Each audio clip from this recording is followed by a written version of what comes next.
Bismillahirrahmanirrahim. Assalamualaikum warahmatullahi wabarakatuh.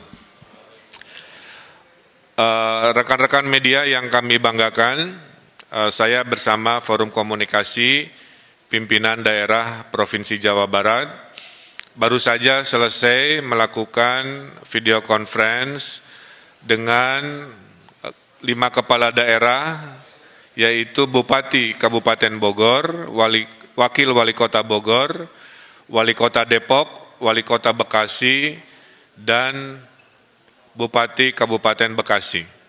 Juga kami melakukan rapat ini bersama Pangdam Jaya dan Wakapolda Metro Jaya, karena seperti diketahui, Kota Depok, Kota Bekasi, dan Kabupaten Bekasi secara hierarki pertahanan keamanan ada di Pangdam Kodam Jaya dan Polda Metro. Yang pertama ingin saya sampaikan bahwa Menteri Kesehatan sudah mengirimkan surat persetujuan kemarin sore yang menyatakan bahwa 5 wilayah di Provinsi Jawa Barat itu disetujui untuk melaksanakan PSBB, ya, pembatasan sosial berskala besar. Kami koordinasikan dan kami menetapkan bahwa PSBB di 5 wilayah ini akan dimulai di hari Rabu, tanggal 15 ya? Hari Rabu, dini hari tanggal 15 bulan April 2020 ini selama 14 hari. Setelah 14 hari nanti kita evaluasi apakah diteruskan atau dikurangi intensitasnya. Oleh karena itu, kami sudah berkomitmen selama PSBB 14 hari ini, tes masif sebagai metode pelacakan persebaran virus akan kami maksimalkan. Per hari ini sudah 70.000 tes masif dilakukan di Jawa Barat, dan akan kami teruskan sampai target 100.000 dan seterusnya sampai target 300.000. Yang menarik dari PSBB di 5 wilayah, ada 2 yang sifatnya kabupaten. Maka kabupaten ini berbeda dengan DKI atau Kota Bogor, Kota Depok, Kota Bekasi, mereka memiliki desa. Sehingga tidak bisa diperlakukan PSBB-nya persis seperti yang wilayah kota, seperti contohnya DKI Jakarta. Oleh karena itu, Kabupaten Bogor dan Kabupaten Bekasi memutuskan PSBB-nya terbagi 2. Di zona merah, kecamatan-kecamatan tertentu, PSBB-nya maksimal. Di non-zona merah, PSBB-nya akan menyesuaikan antara minimal sampai kelas menengah, kira-kira begitu. Khusus untuk Kota Depok, Kota Bekasi, dan Kota Bogor akan melaksanakan istilahnya PSBB maksimal. PSBB maksimal ini salah satunya akan memulai menutup akses ke wilayah-wilayah sekitar di hari Rabu, kemudian juga akan membatasi kegiatan-kegiatan perkantoran, kegiatan-kegiatan komersial, kegiatan-kegiatan kebudayaan, dan kegiatan-kegiatan keagamaan. Kepada mereka yang terdampak oleh COVID, kami kelompokkan ke dalam 2 golongan. Golongan pertama adalah golongan yang terdata oleh pemerintah DTKS, maaf. Jadi ada kelompok pertama yang tersurvei namanya DTKS. Nah, yang DTKS ini mayoritas akan dibantu oleh APBN melalui kementerian-kementeriannya. Kemudian ada kelompok 2 yang namanya non-DTKS, yaitu mereka-mereka yang rawan miskin baru, yang sebelumnya tidak masuk daftar bantuan. Nah, di non-DTKS ini, yang rawan miskin baru terbagi 2 juga, yang berKTP 5 wilayah dan perantau. Jadi kepada para perantau di wilayah 5 ini, jangan khawatir, Anda tetap akan juga dibantu oleh pemerintah Jawa Barat dan pemerintah 5 wilayah ini. Anda akan dipersamakan haknya, selama Anda memang berhak dan butuh bantuan, kami akan bantu. Jadi saya ulangi, hari ini RT RW sedang melakukan pendataan, maka DTKS yang ada datanya dibantu, yang tidak masuk juga dibantu walaupun berKTP atau tidak berKTP wilayah tersebut. Selama de facto memang bekerja ngekos atau bekerja di situ. Bantuan terhadap Bodebek ini pintunya ada 7.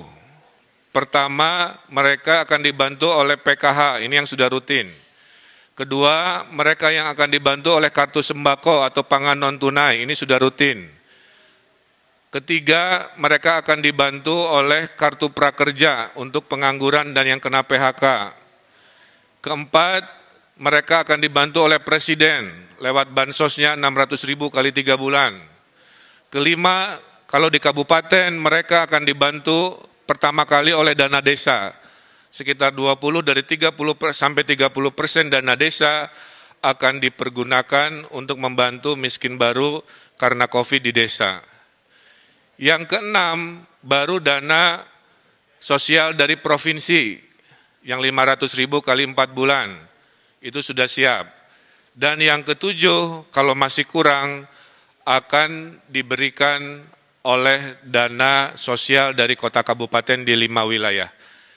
Jadi para RT RW saya himbau untuk segera melakukan kajian ulang, mensurvei ulang, jangan sampai ada perantau karena alasan tidak berKTP di sana, tidak dihitung sebagai yang dibantu.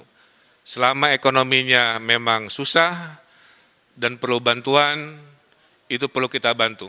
Tidak boleh ada orang warga Indonesia yang kelaparan di tanah Jawa Barat, siapapun itu insya Allah kami bantu. Bantuan itu datangnya bervariasi waktunya. Bantuan dari provinsi insya Allah di hari Rabu Kamis pada saat diberlakukan PSBB, bantuan sembako, logistik, dan tunai sudah bisa dikirimkan di daerah Bodebek. Menyusul seminggu kemudian menurut laporan bantuan dari pemerintah pusat. Kira-kira begitu, itu juga akan didistribusikan. Terakhir, dari sisi bantuan, Jawa Barat akan menghadirkan gerakan nasi bungkus atau disingkat Gasibu, ya, gerakan nasi bungkus Gasibu. Gerakan nasi bungkus ini adalah jika bantuan sosial yang jumlahnya 7 masih ada yang terlewat, ada orang-orang lapar di jalan, di RW-RW, minimal perutnya tidak kosong, akan ada dapur umum di kelurahan-kelurahan di 5 wilayah yang akan membagikan nasi bungkus kepada mereka yang kelaparan. Kami mohon, disinilah sila ketiga persatuan Indonesia kita harapkan, maka kepada mereka yang mampu menyumbang makanan atau nasinya atau apa, silahkan koordinasikan dengan RW masing-masing untuk membantu kesetiakawanan sosial kepada mereka yang mungkin tidak termasuk atau terlewat oleh bantuan formal dari pemerintah. Jadi di Jawa Barat insya Allah dijamin tidak ada mereka yang berkesusahan yang tidak dibantu oleh bantuan pemerintah baik formal maupun non-formal. Oleh karena itu kami sudah perintahkan semua RW di Jawa Barat khususnya di wilayah PSBB ini untuk mendeklarasikan sebagai RW siaga. RW siaga yang melaporkan mereka yang perlu dibantu, RW siaga yang melaporkan jika ada kedatangan tamu yang perlu diwaspadai, dan RW siaga yang mendata dengan seadil-adilnya data. Nah, terkait sanksi, perbedaan PSBB dengan sebelumnya, sebenarnya hampir sama, bedanya dulu tidak ada sanksi. Dengan adanya PSBB, maka aparat hukum diberi kewenangan memberikan sanksi. Nah, sanksinya kami serahkan kepada wali kota dan bupati, menyesuaikan dengan kebijakan diskresi dari wali kota bupati. Nah, termasuk yang ojol juga tadi, ya, itu diserahkan kebijakannya apakah boleh narik penumpang atau tidak, hanya barang saja itu kita serahkan kepada wali kota dan bupati. Dan kepada pabrik-pabrik yang masih buka, sudah kami arahkan, tolong di SK-kan mana industri-industri yang masuk strategis dan boleh dibuka, dan mana yang harus tutup dulu. Bagi yang akan dibuka, diwajibkan memberikan rasa aman. Jadi pabrik industrinya harus melakukan tes masif juga kepada karyawannya. Setelah tes masif dilakukan, maka bupati, wali kota selama PSBB mengizinkan mereka jika membuktikan tidak ada yang positif di pabrik itu melalui tes masif tersebut, tentu dengan social distancing dan protokol kesehatan. Terakhir dari saya adalah PSBB di Jawa Barat ini akan ada 3 tahap. Tahap pertama adalah wilayah tadi, Depok, Bogor, Bekasi.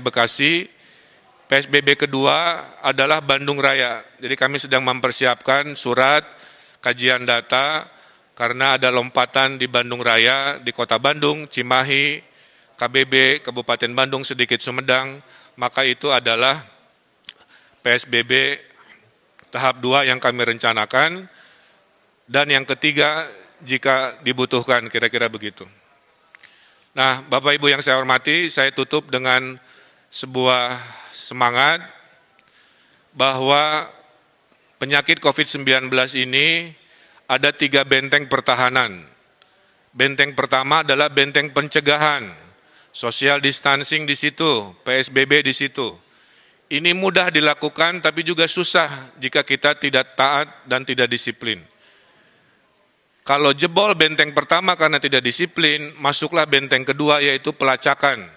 Dengan pelacakan kita tahu di mana klaster-klaster penyebaran virus.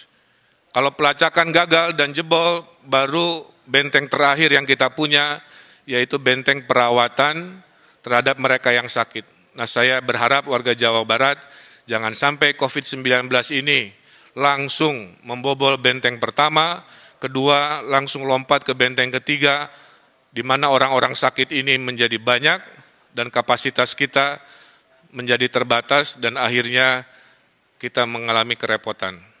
Kalau tidak ada halangan, menurut hitungan, kalau PSBB ini lancar harusnya akhir Juni kita bisa tren turun COVID-19, tapi kalau tidak disiplin di PSBB ini, kita khawatir COVID-19 ini masih berlanjut di bulan-bulan berikut yang melelahkan. Dan saya juga menghimbau kepada TNI Polri untuk memberikan tindakan tegas kepada provokator-provokator selama PSBB ini, baik provokator dengan berita bohong di media-media sosial maupun vandalisme-vandalisme yang mengajak anarkis, itu juga sudah dilakukan tindakan-tindakan yang tegas. Mudah-mudahan dengan kekompakan, dengan kebersamaan, dengan ketaatan, insya Allah kita pasti menang melawan COVID-19 ini. Saya kira itu pengantar dari saya. Saya persilahkan jika ada 1-2 pertanyaan.